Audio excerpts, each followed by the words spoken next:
अब अर्थ अलंकार का हम अगला उपभेद पढ़ते हैं, उपमा अलंकार। उपमा अलंकार जहां उपमे में उपमान की समानता की जाए, अर्थात जहां मुख्य वस्तु को किसी दूसरी वस्तु के जैसा ही उसके समान बताया जाता है, वहां उपमा अलंकार होता है। उपमा अलंकार की पहचान।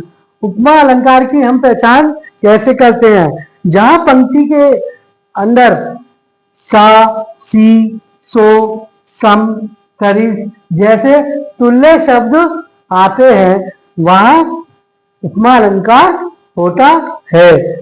जैसे हम उदाहरण देखते हैं इसका पहला, सागर सा गंभीर हृदय हो, गिरी सा ऊंचा हो जिसका मन।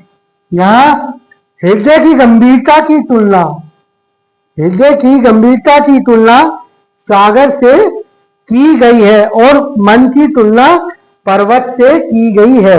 तो इस पंक्ति में हम इस उदाहरण में देखते हैं कि यहाँ सा शब्द आ रहा है, यहाँ सा शब्द आ रहा है, इसलिए यहाँ पर उपमा अलंकार है। इसका हम दूसरा उदाहरण देखते हैं, राधा बदन चंद्र सो सुंदर। अब इसका दूसरा उदाहरण है कि राधा बदन चंद्र सो सुंदर। तो आप इस उदाहरण में इस पंक्ति में देख रहे हैं कि सो शब्द आ रहा है, अतः यहाँ पर उपमा अलंकार है कि राधा के बदन की तुलना चंद्रमा के समान की गई है। और अगला अलंकार है हमारा मानवीकरण अलंकार।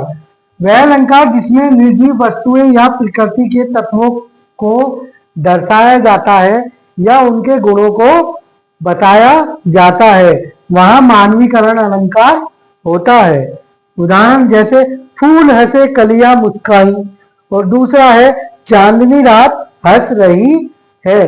तो सीधी बात है, मानवीकरण अलंकार में हम प्रकृति के गुणों को बताते हैं, जैसे पेड़ पौधे, सूर्य चंद्रमा, नदियां पहाड़ आदि के बारे में बताते हैं। अगर आपको आज हमने पढ़ा अर्थालंकार के उपभेद, अगर आपको यह क्लासेस अच्छी लगी हो, पसंद आई हो, तो लाइक कीजिए, शेयर कीजिए और सब्सक्राइब कीजिए।